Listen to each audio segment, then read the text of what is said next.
Anglo Indians की लोकसभा में और विधानसभा में एक सीट हुआ करती थी, उनका रिप्रेजेंटेशन था। इन्होंने जनगणना करा ली फर्जी, इन्होंने फर्जी जनगणना कराई और फर्जी जनगणना करा करके एंग्लो इंडियंस की एक सीट ले ली, छीन ली। अभी सुनने में आ रहा है एक मंत्री जी चिल्ला रही हैं कि आरक्षण खत्म हो गया।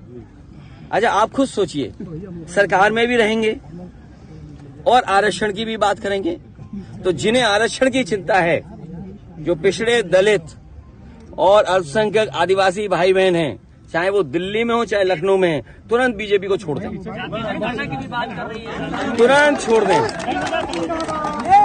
और ये भाई जाति जनगणना एक स्टूल किट नेता हैं, वो बहुत किट कर रहे हैं, किट। मुझे लगता है उनका ऑफर मुझे खत्म करना पड़ेगा। सुनने में आ रहा है कि जो स्टूल किट मंत्री हैं, ये उधार पे बैठे हुए हैं, उन्हें हुक्म मिलता है तो कभी इधर कभी उधर, कभी उधर कभी इधर। कम से कम इन्हें कास्ट सेंसस की बात करनी चाहिए, जाति जनगणना की बात करनी चाहिए, और जो आरक्षण खत्म हो रहा है उसके बारे में बात करना चाहिए। हमारा जो साथी कह रहा है, सहारनपुर में जिस तरह की घटना हुई है, पीलीभीत में एक महिला खेत पे गई, उसके साथ गलत घटना हुई। आज सुनने में आ रहा है अयोध्या में भी घटना हुई, और कन्नौज की मैं बता दूं, एक दलित समाज की बेटी, उसके साथ जो घटना हुई, और पुलिस और बीजेपी के लोगों ने मिलकर के एक झूठी कहानी बनाई, उसे पेड़ पे लटका करके बताया कि पेड़ पर वो अपनी आत्महत्या की, और उसका पोस्टमार्टम नहीं हुआ। ये पोस्टमार्टम किसकी वजह से नहीं हुआ है?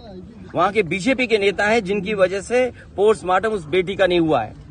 हम तो आपके तरफ से मांग करेंगे कि जिस बेटी को पेड़ पे लटकाया गया था कन्नौज की, जिसका पोस्टमार्टम नहीं हुआ, उसका दोबारा पोस्टमार्टम कर करके, और जो उसके बीजेपी के कार्यकर्ता नेता शामिल थे, उन पर भी इसी तरह बुलडोजर चलाया जाए। कर आप सभी जितनी भी आंगनवाड़ी सेविका, सहायिका, मिनी आंगनवाड़ी कार्यकर्त्री हैं, ये वीडियो आप सभी के लिए बेहद ही महत्वपूर्ण होने वाली है। वर्तमान की एक बड़ी खबर है जो कि इस वीडियो के माध्यम से प्रॉपर तरीके से आप सभी के बीच में रखेंगे। हाल ही के अंदर आंगनवाड़ियों के द्वारा प्रदर्शन किया गया सरकार के विरोध में अपनी मांगों को लेकर के।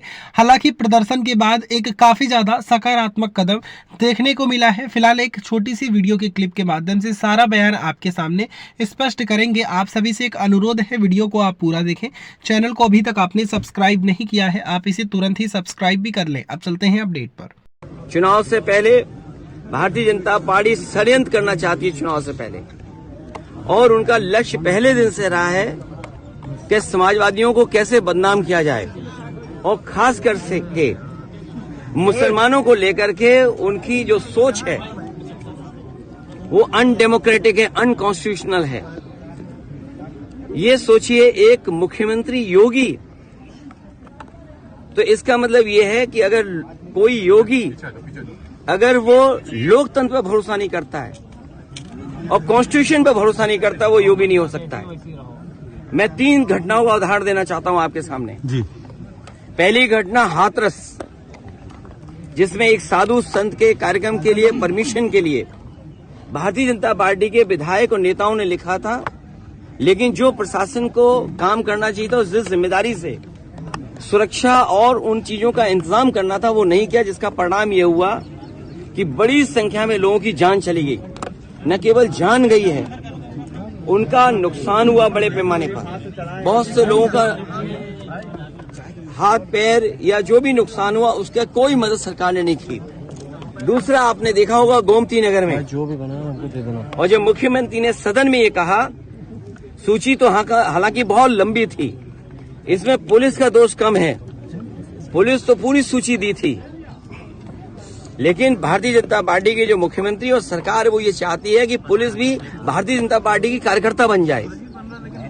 ये जो नए तरह का काम हो रहा है कि पुलिस को भी ये भारतीय जनता पार्टी का कार्यकर्ता बना रहे हैं।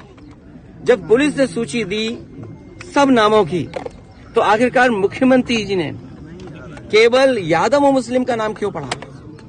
और सच्चाई पुलिस भी जानती है कि कि जिसमें कि यादव का जिसका नाम लिया है, सुनने में आ रहा है कि वो फुटिंग में नहीं था, जो कैमरे की जो तस्वीर है उसमें नहीं है, वो कैमरे में नहीं था, क्योंकि वो चाय पीने गया था और पुलिस को यादव मिल गया, इसलिए उसको जेल भेज दिया। मैं आपके सामने कहना चाहता हूं, ऐसे लोग जो कानून का उल्लंघन कर रहे हैं और भारतीय जनता पार्टी के कार्यकर्ता बनकर के काम कर रहे हैं, जब कभी भी सरकार आएगी ऐसे अधिकारियों के खिलाफ भी कार्रवाई होगी।